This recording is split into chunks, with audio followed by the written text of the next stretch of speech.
please give your most respectful attention to Mr. Metzger in his presentation. And don't hesitate to ask questions at the end. That's what he's here for. And we all know how special this opportunity is to be able to hear a Holocaust survivor in 2023 in person. So take advantage of our opportunity to learn from him firsthand, okay? So please join me in a warm welcome to Mr. Steen Metz.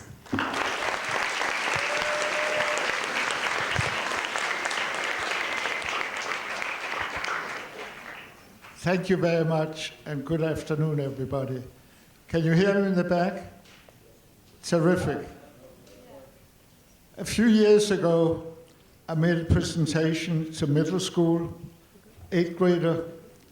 At the end of the presentation, a student asked me, do you feel guilty or lucky being alive? I didn't have to think very long about it. Yes, maybe I should feel guilty, but I first of all feel I was very, very lucky. In the camp I was in, we had 15,000 children, and I was a child at that time. Less than 1,200, less than 10% survived. Today, I'm going to talk about my experiences in the camp. Sometimes I refer to it as living history. I want to tell you how important it is that we never forget the Holocaust. It's probably more important than ever before. Some people have started to forget about it. It happened many, many years ago. Number two, there's a rise in anti-Semitism. And unfortunately, there are more and more people that are denying that the Holocaust ever took place.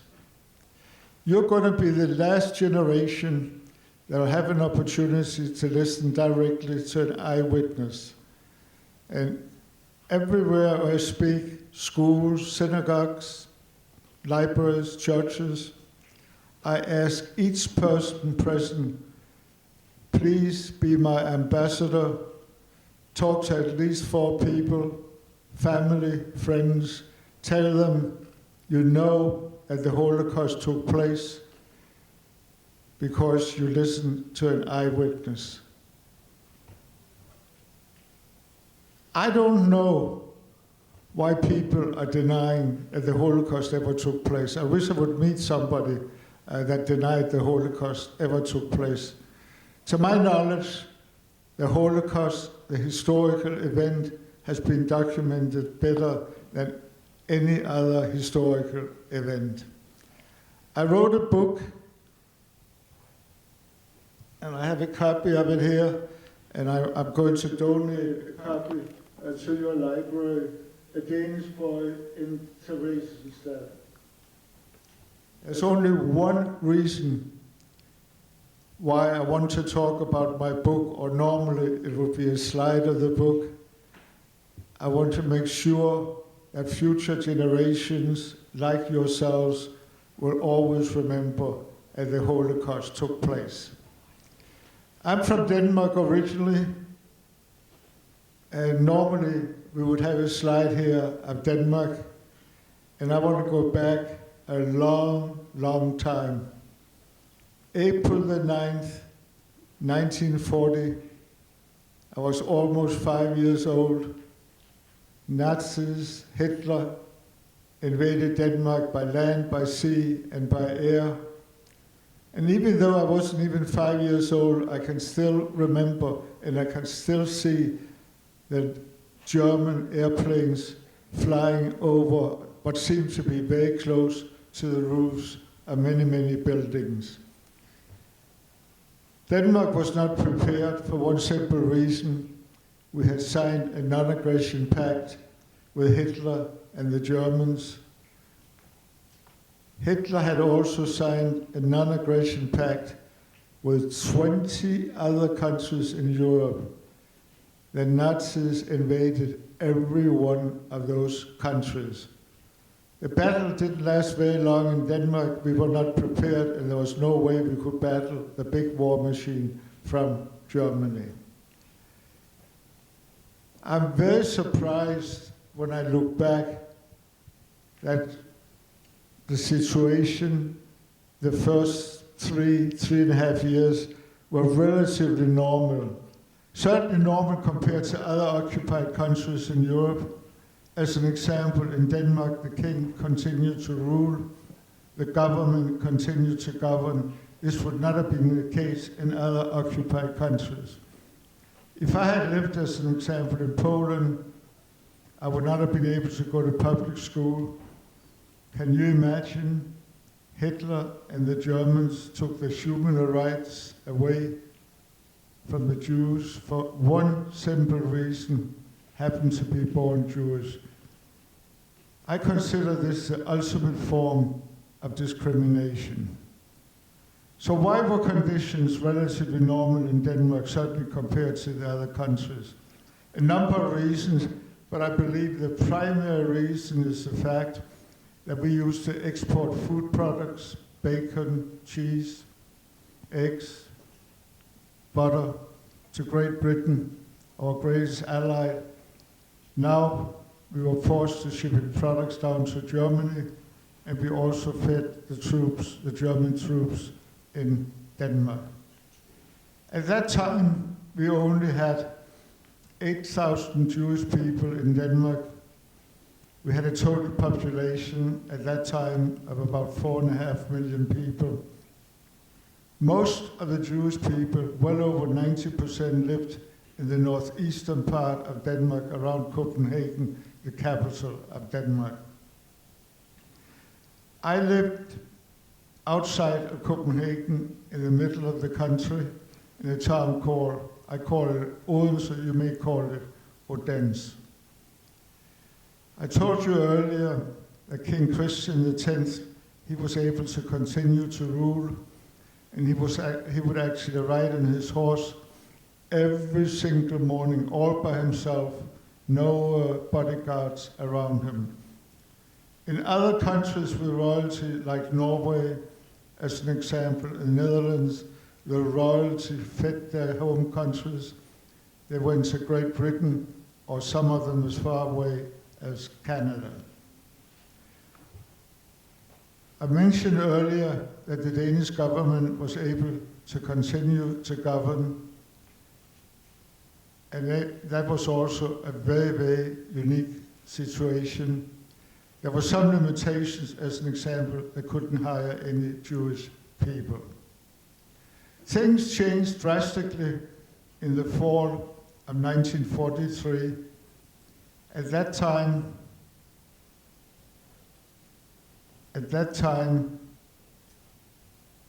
the Germans had decided it was time to arrest the Danish Jews. Why had they changed their minds so suddenly?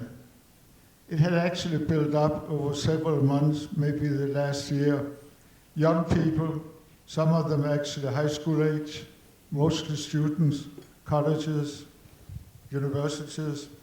They were not very happy that Denmark had surrendered so easily, and as a result, they formed groups in just about every city in Denmark.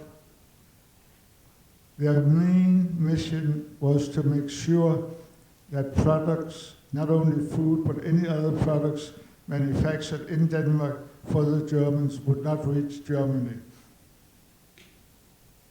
They were referred to as saboteurs, and we had a group called the Churchill Group in my hometown, Odense, and actually there were 2 high school students in that group, and both of them ended up in jail for 18 months.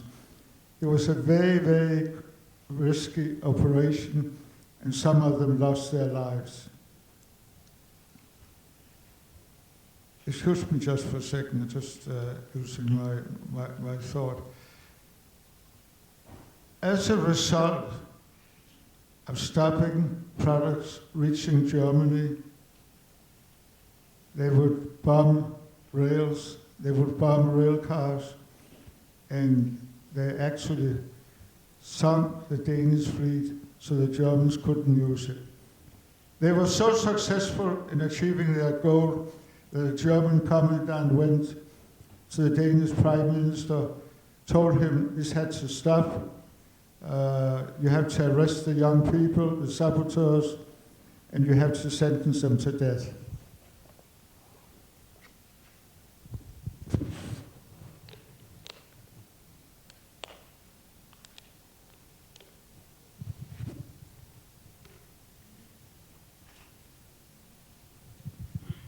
There was no way the Prime Minister would agree to that. As a result, the government resigned and administration took over.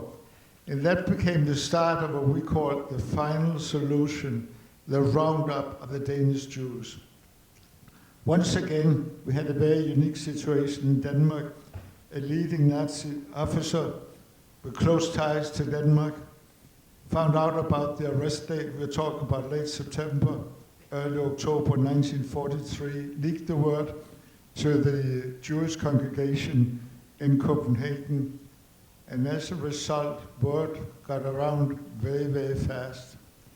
A total of 7,500 Jewish people managed to escape to Sweden. Sweden was a neutral country throughout the Holocaust, and they opened up their borders for not only Danish Jews, but Norwegian Jews as well.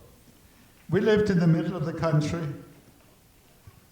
and I always like to remember students that communications were very, very different in those days. Can you imagine? We didn't even have television. We certainly didn't have smartphones. We had to rely on radio, newspaper, and phones, and the phone lines were cut off by the Germans. So to my knowledge, my family had not been warned, and as a result, one early morning, October 2nd, 1943, it was Rosh Hashanah, Jewish New Year. The Germans had picked that date. That day, they figured all the Jewish people would be home celebrating New Year. Fortunately, about 95% of the Jewish population in Denmark, they were either in hiding in Denmark or they were on their way to Sweden. Many, many non-Jewish families stood up for what they thought were right. I refer to them as upstanders. They were courageous. It was a risky mission of hiding the Jewish people, and some of them paid with their lives. Unfortunately, my family, we were among the 5% that were arrested. We lived in an apartment on the 3rd floor. We got about 35, 40 minutes to get ready, packing a couple of suitcases. At the same time, my mother and I were allowed to go downstairs at the ground level. We visited the baker. We knew him well. I would play with his children, and he packed a big, big sack of bakery products for us. At the same time, and I learned about that much later on, he offered my mother that there was probably a way that he could help the two of us escape. Theoretically, it might have been possible. There was a corridor in the basement, and we might have been able, we lived in an apartment complex, so we might have been able to escape. But there was no way my mother could accept it. My father would have been shot on the spot, and I cannot imagine what would have happened to the baker. So we were driven in a truck into downtown Odense at a schoolyard, and we spent about a couple of hours at the schoolyard. There were 60 individual Jewish people in the schoolyard. Later on, we were transferred to a cattle car. I'm always curious, any of you been to the museum in Skokie? Oh, some of you have been there. You might remember seeing a cattle car at the museum in Skokie. We spent over 80 hours in the cattle car. It was dirty. There was no light. It was completely dark. No windows. There was one door. It was locked from the outside. There were 4 children about my age. I was 8 years old. We were lying on the dirty floor.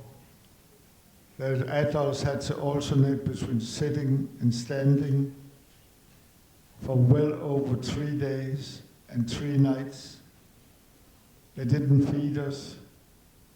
We shared the bakery products. Other people had brought sandwiches and snacks to share with everybody in the cattle car. I can still see the frightened faces of the adults, and you can imagine how I felt being 8 years old. Didn't quite understand the whole situation. I like to describe the situation as being very tense, the atmosphere very tense. The smell was getting worse and worse. We did not have any bathroom facilities. We had to use buckets in the corner. The worst part of being in the cattle car, we had no idea where we were going, where would we end up, would we survive, would they shoot us, or what would happen. Eventually, we arrived in the camp in Czechoslovakia, today the Czech Republic. The name of the camp in Czechoslovakia was Terezín, which is the same as Theresienstadt, which is on the cover of my book. Terezín, located about 40 miles north of Prague, the biggest city in the Czech Republic, and quite close to the border into Germany. We made one stop in the cattle car, got some water to drink, got some fresh air. Eventually, we walked from the train station about 1.5 miles into camp, and as soon as we were in the camp, the Germans were screaming. I couldn't understand any German, but there are 2 words I learned. Schnell, schnell, fast, fast, raus, raus, out, out. They ordered us to empty our pockets. They took our valuables, took jewelry, they took cash. Can you imagine, later on I heard from my father and other inmates, they had all been encouraged to bring money because when they were arrested, they were told, make sure you bring money, you'll be able to spend the money. We were then broken down into groups, women, men, seniors. Oh, thank you. This is the train station, and Jewish people walking from the train station into camp. At that time, we did not have a train station in Terezín. It was about a couple of miles outside. So I just told you that we were split into groups, and it was a big, big surprise that I was able to stay with my mother the entire 18 months.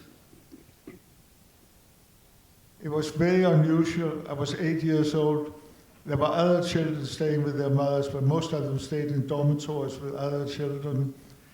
There were no children staying with their father. I think it helped me a great deal, and I think later on it was helpful for my mother as well. If we can have the next slide. This is an illustration of a loft, very similar to where my mother and I spent 18 months. My father was staying in the loft, very, very similar. You can see we slept on bunk beds. We basically were sleeping directly on wood. The mattresses were very, very thin, and they had very little straw in them. Anybody 16 years or older were considered adults. They all had to perform slave labor. That included my father.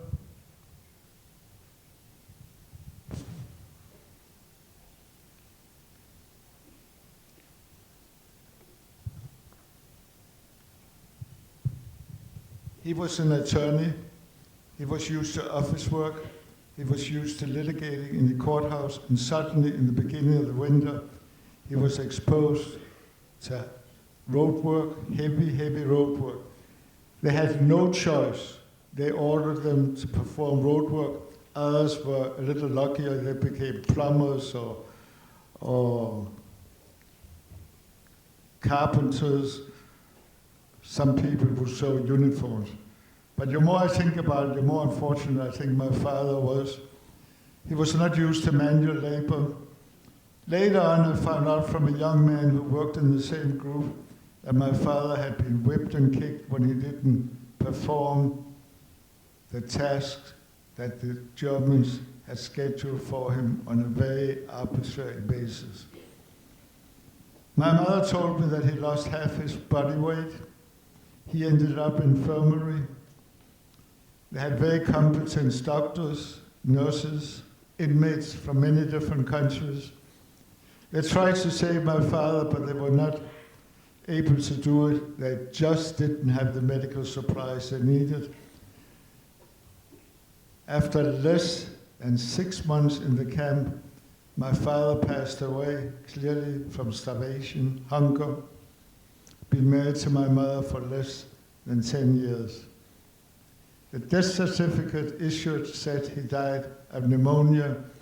There was no way the Germans wanted the world to know that anybody would die of hunger.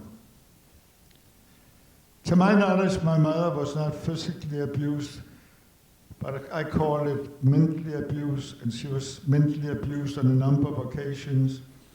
She had many different jobs, worked long hours, 10-hour days, weekends, holidays, whether Christian or Jewish holidays. One of her jobs was to clean the floors of a huge factory. She had finished cleaning the floor. There was a bucket of dirty water in the corner of one of the rooms. An officer came in, looked at the shiny floor, found a bucket of water, literally kicked the bucket, and the dirty water spread all over the floor. My mother had to do the floor once again. Can you imagine how anybody can treat another human being that way? I can never understand it. Being 8 years old, I didn't have to work. I did some voluntary work. Not much you can do at that age. I became a messenger. My job was to take messages, take documents from one German office to the other. They never talked to me. I couldn't speak German. They couldn't speak Danish. I tried to get in and out of the offices quite fast. They looked very intimidating with their guns. But again, they never approached me. They never hurt me.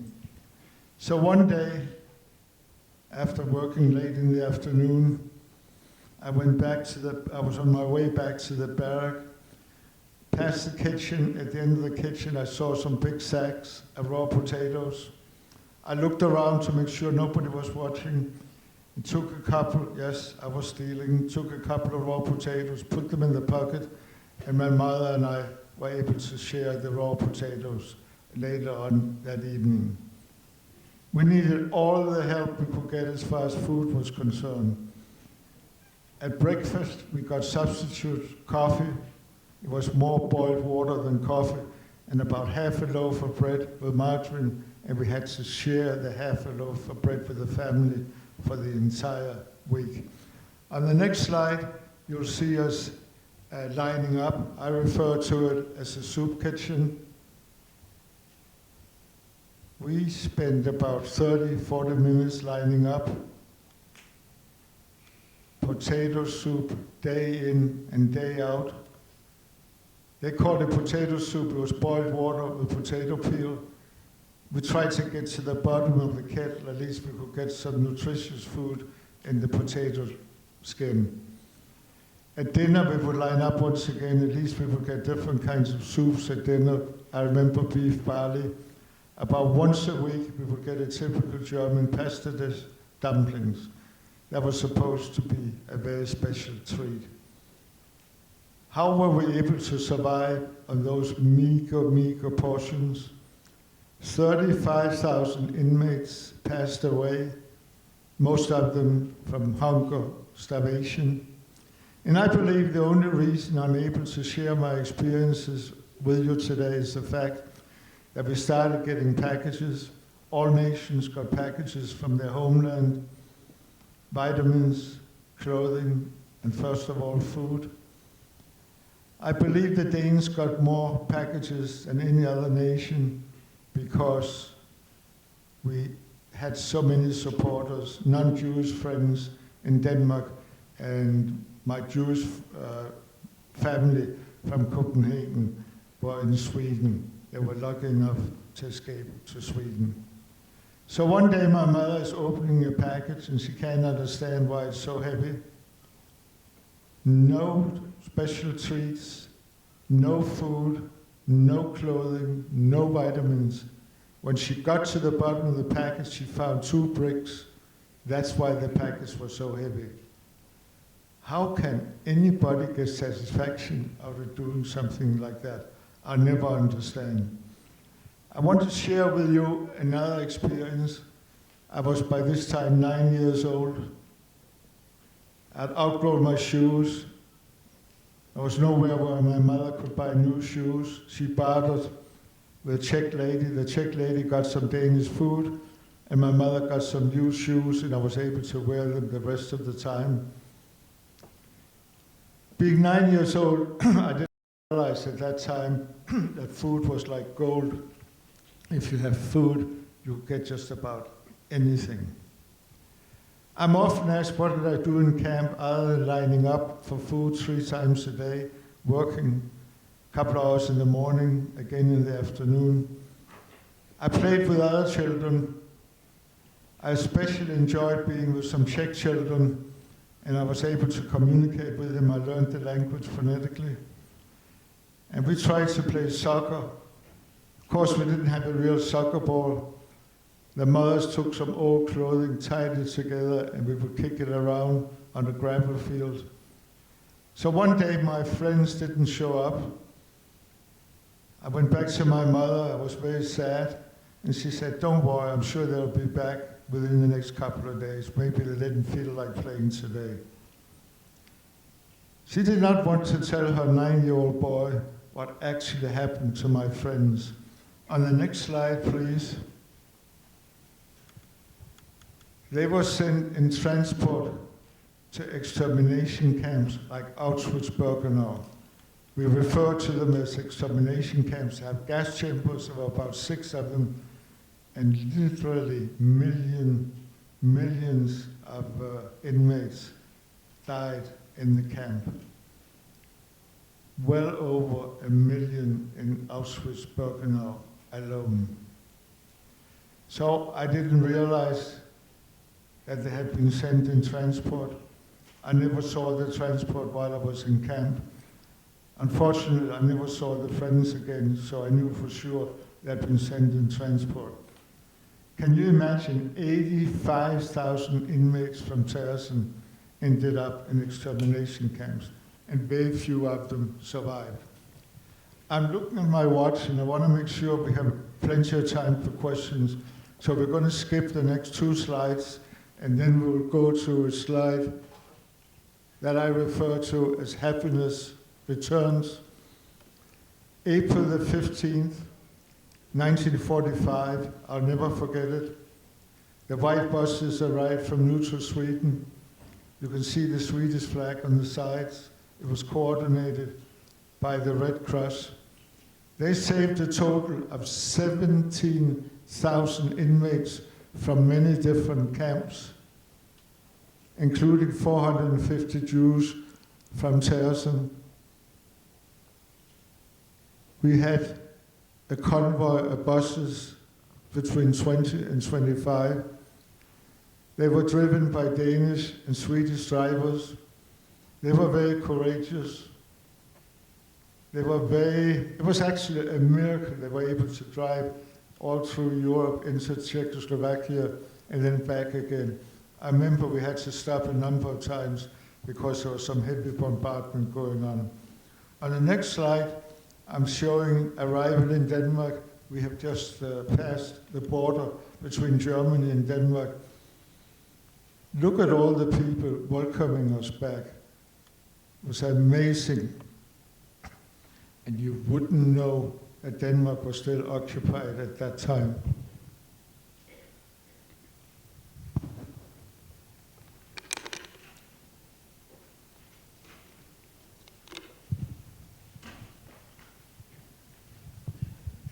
We were not able to stay in Denmark. We went over to Sweden. Again, Sweden was a neutral country. And we stayed in quarantine for the first 8 or 10 days. They wanted to make sure that we didn't bring illnesses into the country. Afterwards, we reconnected with our family.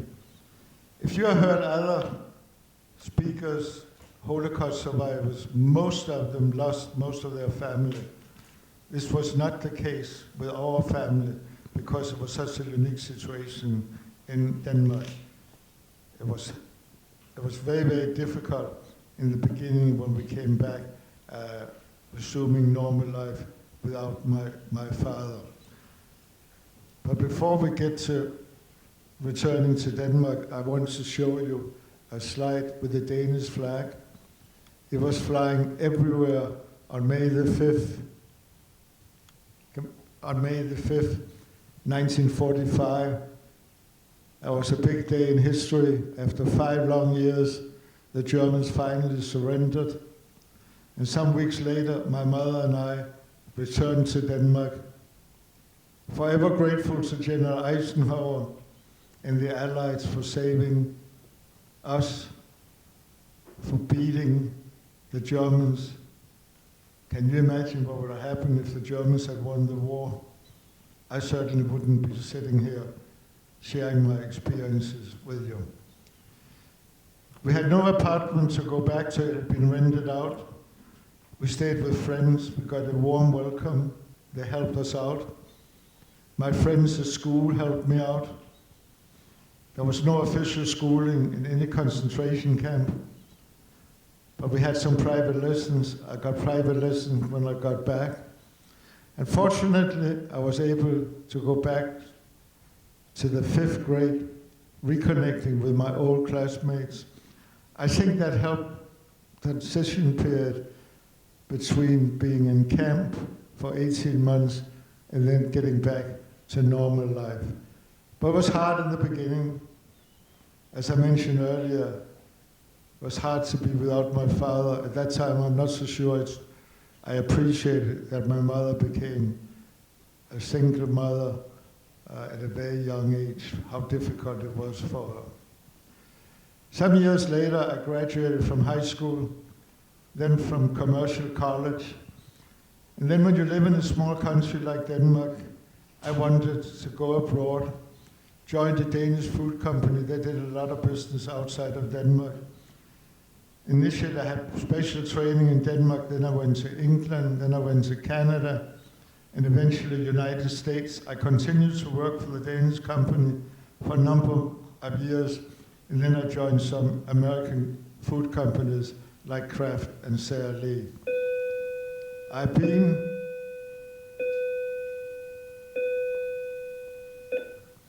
in the United States since 1962. And in a couple of months, I've been retired for 24 years. And when you get to my age, time just flies. And then I compare the 24 years with the 18 months, not years, I was in camp. What a contrast. I started speaking not right after my retirement. I guess I wasn't ready. But my book was published in 2011. And I started speaking to students like yourselves. And since then, it's been a passion of mine to share my experiences, spread the word to as many people as I can. And I exceeded 100,000 last year. That was my goal. I don't know what my goal is going to be in the future, but I hope I'll be able to continue spreading the word, talking to students like yourselves. I want to show you my last slide. steenmetzneverforget.com. That is my website. If any of you are interested in learning more background, look me up on the website. I want to finish. I want to quote a pastor. His name is Pastor Martin Niemöller, and I think it's a very, very appropriate message based on the discussion or the presentation I just made, and also with the questions coming up. First, I came for the socialists, and I didn't speak out because I was not a socialist. Then they came for the trade unionists, and I didn't speak out because I was not a trade unionist. Then they came for the Jews, and I didn't speak out because I was not a Jew. Then they came for me, and there was no one left to speak for me. A very appropriate message.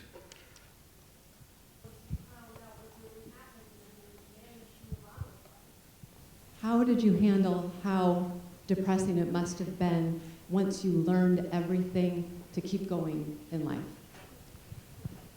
It was difficult, but I think in retrospect it was important that we didn't give up. There were people that gave up hope, that didn't make it. I remember many times my mother was asked, "Did you give up hope?" And she said, "Absolutely not. There was no way I wanted to do that, especially not with a 9-year-old boy." And it was very, very difficult. One day it was as bad as the next. And all the time we didn't know, we feared what would happen. Would we end up in transport? Would we get enough food to eat? Would we get ill? And so on. So the uncertainty was very, very difficult. Thank you very much. Thanks for getting us started. Hopefully that answers your question.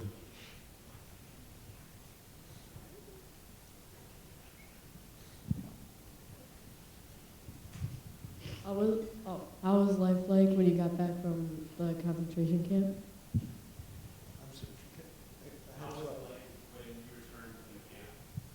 How was life when I returned from camp? It was hard in the beginning. We were not able to go into the apartment we had stayed in. My father was no longer alive. But my mother's friends and my friends, especially from school, welcomed us back with open arms. They couldn't do enough for us, and that helped a great deal. And I think that helped making the transition period a little easier. Thank you.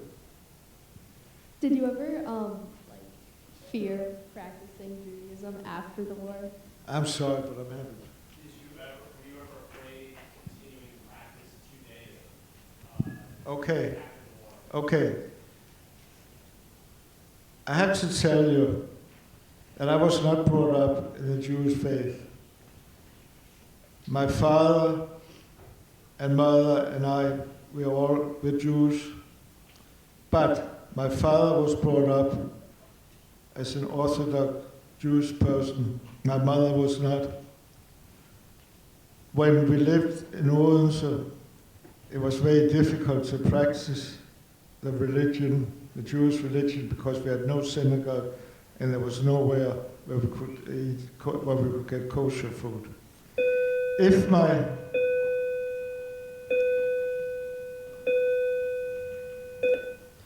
my father had survived, I'm sure he would have found a way of raising me, including being bar mitzvahs. But I don't mean this badly, but it was not something my mother was especially interested in, especially not after what happened to us family. Hopefully, that was a long way of answering your question, but thank you.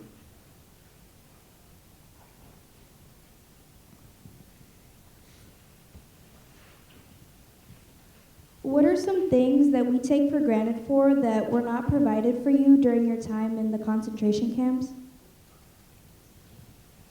were there basic necessities that we all have today that we take for granted that you missed out on? Yeah. Where do you want me to start? First of all, very little food. I've always been fond of food. It was difficult for me. I loved chocolate. No chocolate for 18 months. No real toilets. No showers. The only showers they had were in the extermination camps. That was the gas showers. If you were hungry at night, even though we got packages very often, I would go to bed hungry. There was nowhere to get snacks. So between food and hygiene, those were the major things that you take for granted and that we didn't have access to. Was it hard to stop eating, like hard to start eating again after coming back home? Like, was it hard to start eating? Was it difficult when you had to start eating again? We were warned to make sure that we didn't eat too much at a time, especially rich food, because we were not used to it. So for me, it was difficult to hold back because I love strawberries and I got a lot of strawberries, but I had to make sure I didn't eat too much chocolate. How do you feel about Germans in Germany today? How do I feel about the Germans in Germany today? I had to go back to right after the war, after we were liberated. I was not able to distinguish between the Germans and the Nazis. As far as I was concerned, they were all bad. Germany was bad. They were all bad. That lasted for a long time, and it's not unusual for survivors, by the way. Then when I started writing my book, when you get older, you start to reflect more. And I started reflecting about young people like yourselves. Let's say one of you had a great-grandfather that was German and who was a Nazi. It would not be fair to take it out on you. You had nothing to do with it. So I changed my mind. I think it's a healthy evolution. As a matter of fact, some years ago, I think in 2 or 3 instances, students came up to me afterwards and said, "We feel very guilty. Our great-grandfather was a Nazi." And I said to them, I tried actually to comfort one of them, said, "You had nothing to do with it." So that's how I feel today, which is quite different to the way I felt for a long, long time. On the other hand, sometimes I'm being asked, could I ever forgive the Nazis for what they did, especially to my father? And I know it's a good thing to be able to forgive, but there's no way I can forgive based on what they did. And about 6 million Jews and millions of others disappeared as a result. Thank you. Why did you and your family not evacuate or go into hiding in Denmark? I'm having trouble hearing you. So when your large numbers of your extended family fled Yes, Denmark, yes. so he's asking, why did you not go with the other family members that fled? I wish we had, but to the best of my knowledge, living outside quite a distance from Copenhagen, my family was not alerted. I know my mother was asked that question many times after the war, why we didn't escape, and she said, things were normal the first 3 years. We didn't think it was serious. We were absolutely shocked when the Germans arrested us. But it's something that I continue I'm glad you asked the question. It's something that I continue to wonder about. And I do remember shortly after liberation, I think I was 10 years old at the time, and I would say to my mother, if this happens again, let's make sure we escape to Sweden.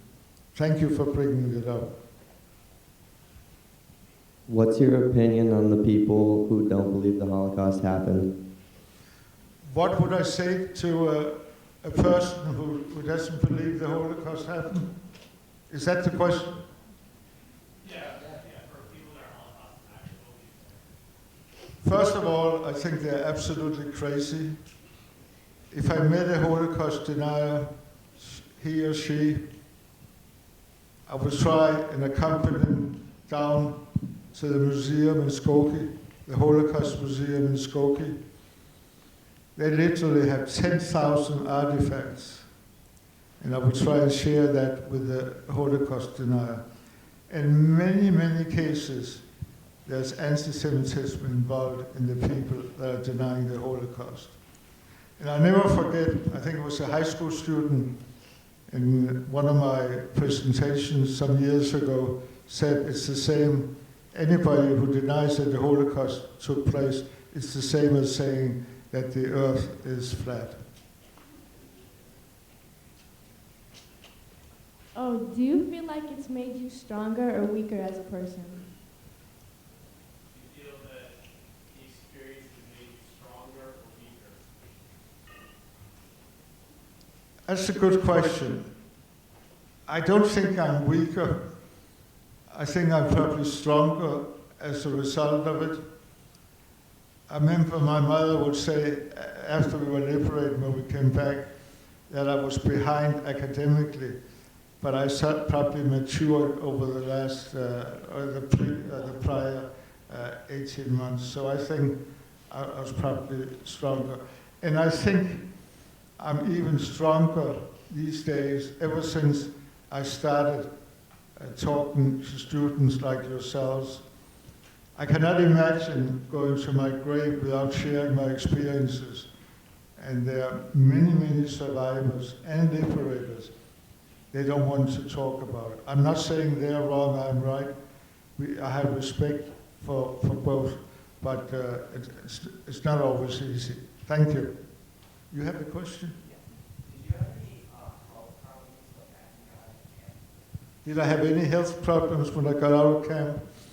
I had some abandonment issues, especially just my mother was around. If something would happen to my mother, what would happen to me without a father? But I was lucky being so young. I didn't have nightmares. My mother's nerves suffered in camp. Her hearing suffered. But I think because I was so young, I didn't suffer very much. I was lucky. How did your experiences during the Holocaust shape your life and your outlook on the world? How did my shape? Shape your world outlook.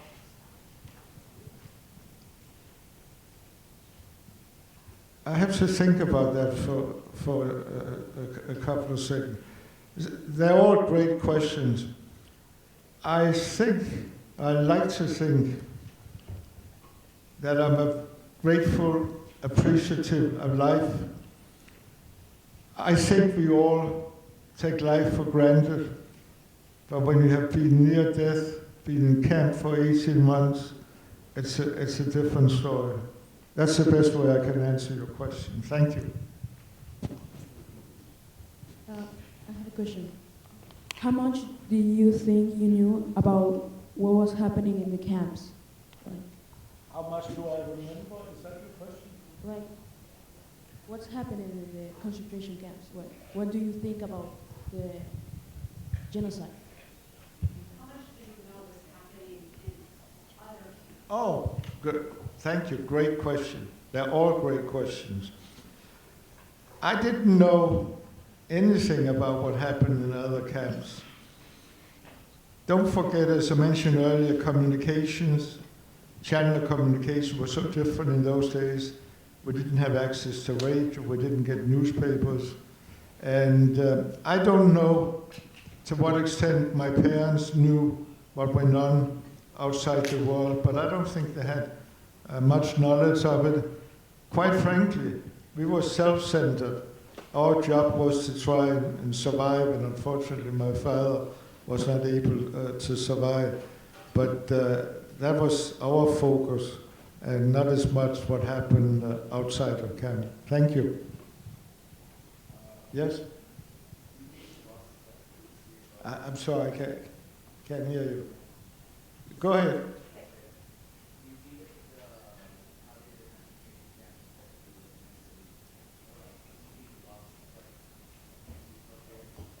He's asking, like, how did the concentration camps affect you, like, mentally? Did you leave a piece of yourself there? it's something, thank you, I'm sorry I couldn't hear it. It's something you never forget. I remember after we were liberated, my mother, when somebody would come up and ask what happened, what did you do, and so on, she always said, ask me, meaning my mother, and not Steen. But it's something you never forget. And after writing my book, it came back, but I'm glad I had an opportunity to share my book. Initially, when I wrote a book about my family. There was memoirs about my life, and then I included Holocaust, what happened during the Holocaust in the book. And then later on, it was suggested to me by a friend, why don't you take all the chapters of your memoirs out of the book and have a special book, a separate book about the Holocaust. And that's what I did. Did you ever revisit the concentration camp after the war ended? Was the question, did I visit the camp? I did go back in 2009. I wanted to see the camp as a free person. I wanted to see where we lived, where we played soccer. I wanted to do research for the book. I remember my mother was asked many times, did she ever want to go back to Tersen? And very emphatically she said, absolutely not, once was more than enough. But I would do it all over again. I'm glad I went back. While I was there, I heard my mother's voice, why are you going back to the camp? But I would do it all over again. Actually, I was shocked. The barracks where we lived had been converted to apartments. There were about 2,000 people living in the apartments. It must be like living in the ghost town. Thank you. How did you and your mom process everything after, you guys got back home from the... How did my mother and I, how did we manage when we got back? Like, did you and her talk about it? We didn't talk very much about it.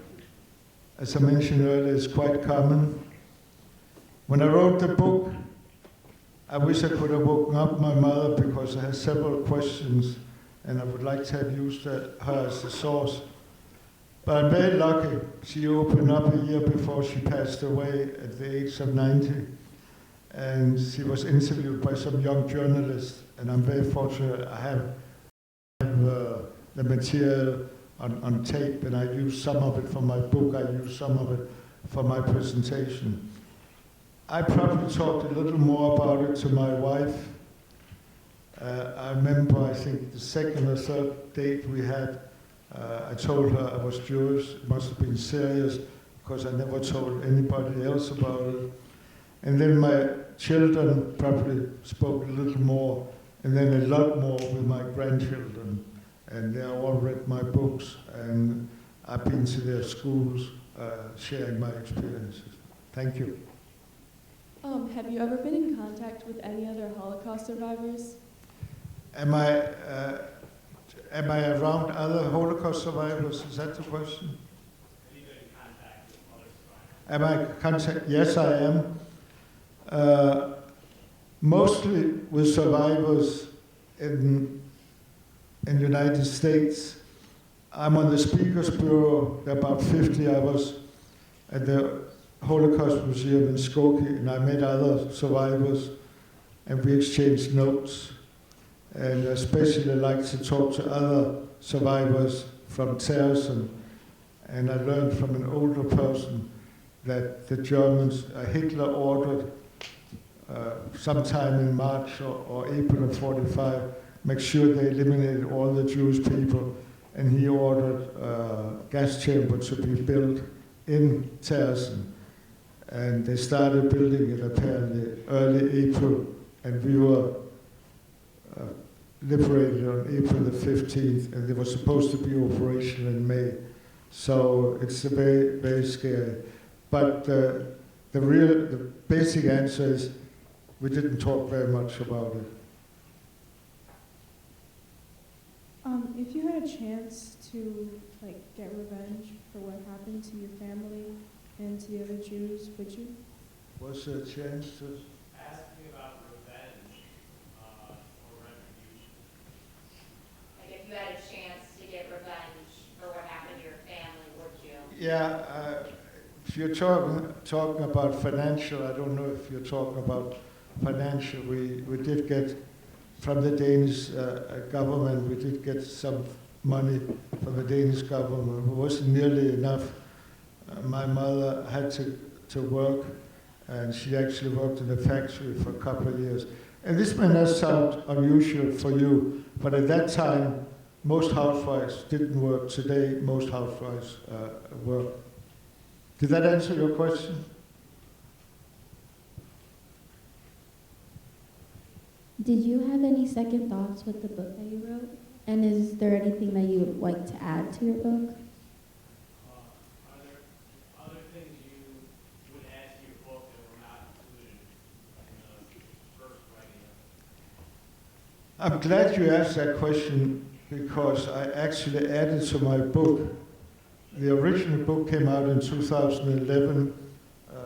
The book that I'm going to donate to your library is an updated version, but the major change is the last 3 chapters. I've included questions from students like yourselves. I included comments from teachers, comments from students. So yes, I changed it quite a bit. Thank you. What was a particularly difficult moment during your time in the concentration camps? What was one of the more difficult moments? Oh, the most difficult moment was definitely when my father passed away. The second worst moment was in the cattle car. That was just an awful experience. Thank you. How did the guards and others treat you in the camp? Like day-to-day life, How were we treated after work? Just in general, like day-to-day life, how were you After treated as a we- person? The guards, like the guards after, while you were there. They never hurt me directly, to my knowledge. They didn't hurt my mother either, but the guards certainly hurt my father a lot, as I talked about. He was physically abused, and there were a number of people that were physically abused, but I didn't experience myself, and I don't think my mother did either.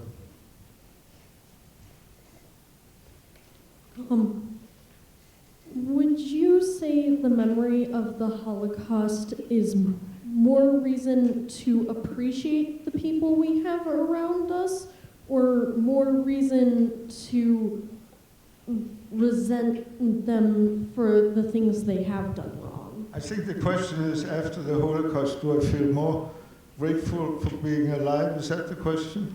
No. Okay, I'm sorry. Did you hear it? Yeah.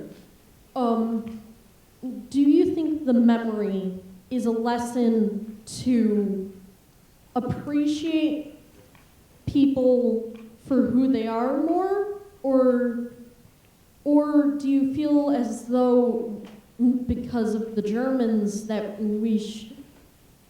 it's a reason to move away from people who aren't as good, or like maybe some of both? So general outlook on humanity, is it more appreciative or resentful for people? Oh, I think it's more appreciative than resentful, but for many, many years I was resentful against all the Germans.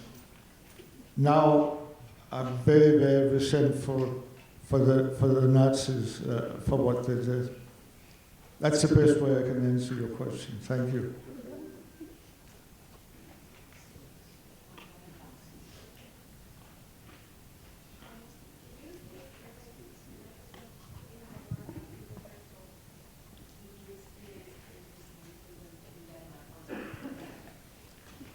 I did not experience any anti-Semitism before the Holocaust before we were arrested, other than obviously Hitler, which was the ultimate anti-Semitism. But when we got back, I did not experience any anti-Semitism. There was very little anti-Semitism in Denmark. As a matter of fact, as an example, the Danish police helped a lot of Jewish people escape to Sweden. The police in the Netherlands and Poland, as an example, they were traitors, and they helped the Nazis to tell them where some of the Jewish people lived, and they got financially rewarded. But no, at the opposite was the case when I got back. They couldn't do enough for us as far as I'm concerned. Thank you. What are some of the most important life lessons that you've learned from your experiences during the Holocaust? What do you think are the most important life lessons that you learned during the Holocaust? Thank you. I'm impressed with your question. I think the major one, as I mentioned earlier, is don't give up hope. But along those lines, I think there's too much hate out in the world. I think we have to be kinder to each other. It doesn't mean we have to love everybody, but be kind, respect other people. The direct opposite of the way the Nazis treated the Jewish people and other minorities. Those would be, as far as I'm concerned, some of the lessons.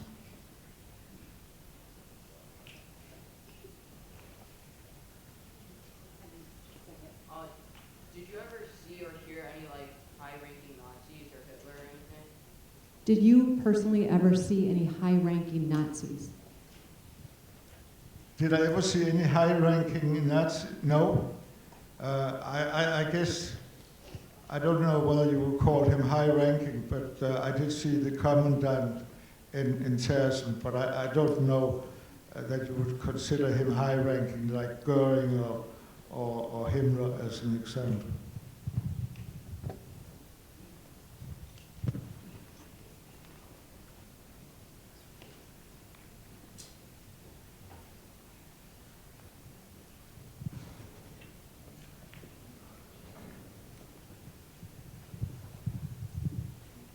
Do you forgive the people who worked at the concentration camps? No, absolutely not. There's no way I can forgive the people that worked in the concentration camp. I know it's a good thing to forgive, but no way could I do that. Actually, that some survivors have forgiven the Nazis, but I would never do that.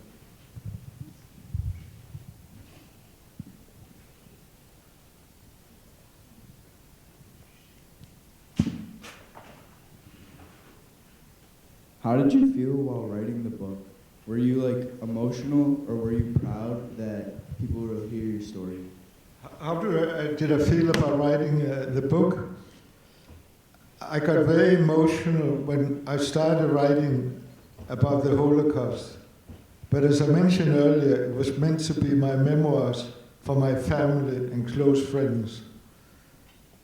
And when I started the book, I really didn't think about the Holocaust. But then when I got to 1940 and 43 and so on, I started doing research and started to write about the Holocaust.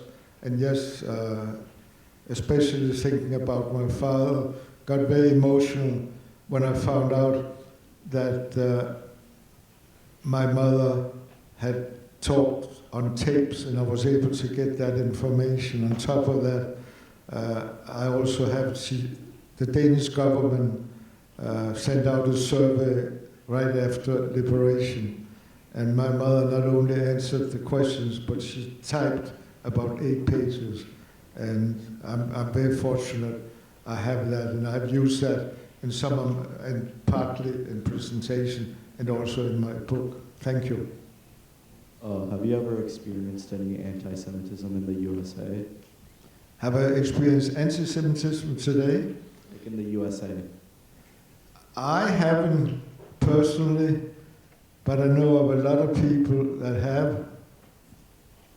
And I get very upset when I see it or hear it. I did live in Deerfield some years ago in a suburb, and while I didn't experience anti-Semitism myself, there was anti-Semitism in the area, which I didn't know when we moved in. There was one golf club for Christians, and then there was one golf club for Jewish people. But personally, I have not experienced any anti-Semitism. But I was in a school, a couple of schools a few weeks ago, and there had been anti-Semitism in that book, swastika, in the bathrooms. Thank you. Did you ever meet any Nazis outside of the Holocaust?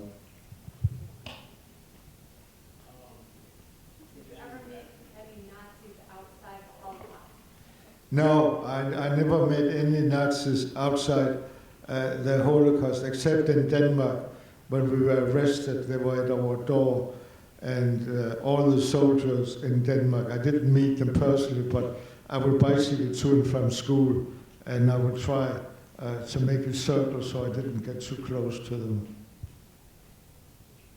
Would you ever be willing to sit down and have a conversation with a Nazi? No, I think the question is, have I ever had a conversation with a Nazi? Would you be willing to have a conversation with? Oh, I would, but there's none of them left. They're all dead by now.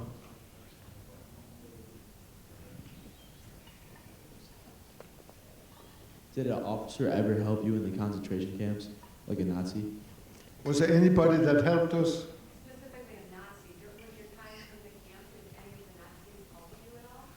No, I don't remember they helping me or my mother, and they certainly didn't help my father.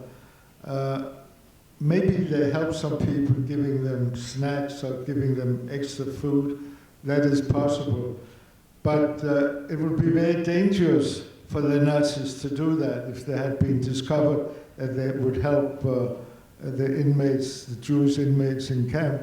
They could have been penalized, they could have had a cell all on their own, or worse things could have happened to them.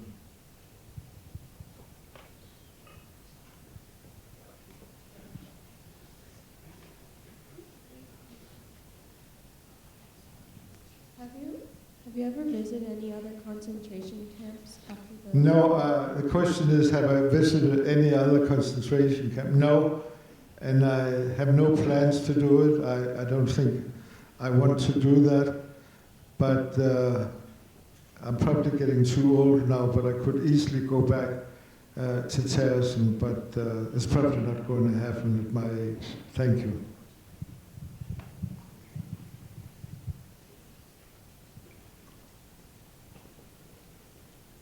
What were some of your thoughts, like just your mentality when you first entered into the camp? Like what could possibly happen to you? So what were some of my thoughts when we first entered the camp? Yes. I still had problems with it because being 8 years old, I didn't fully understand why I was there. Why were my friends not there? Why were my cousins not there? So I had a lot of problems, especially in the beginning. Thank you. Okay, we're going to do one, maybe two more questions. We'll do two more questions, and then maybe three if we can go quickly. We'll try. We're going to try to get Mr. Metz out of here before the bell, so you're not in the crowd, and we want to get you out on time as well. So let's start with here, and then we'll do these last three questions, and then we'll wrap up. Does anything still trigger you today, like to this day? Like, does anything trigger you?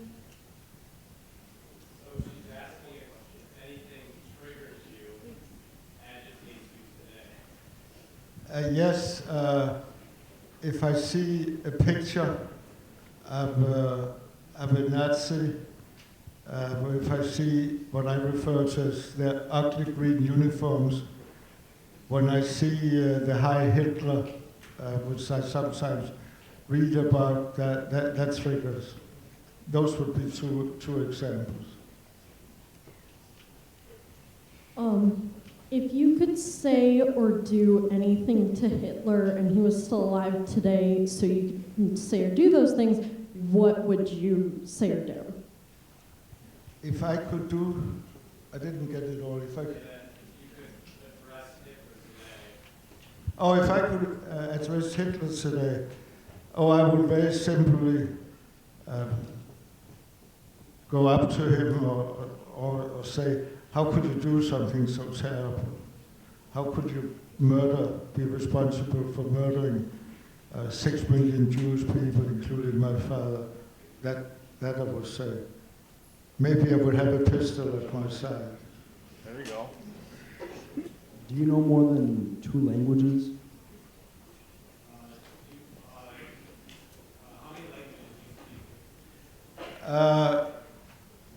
That's a question I get quite often, and I think somehow the Europeans are expected to speak a lot of languages, and some do speak 4 or 5 languages. I speak 2. I still, my mother tongue, Danish and English. And I can understand some German and a little bit of French.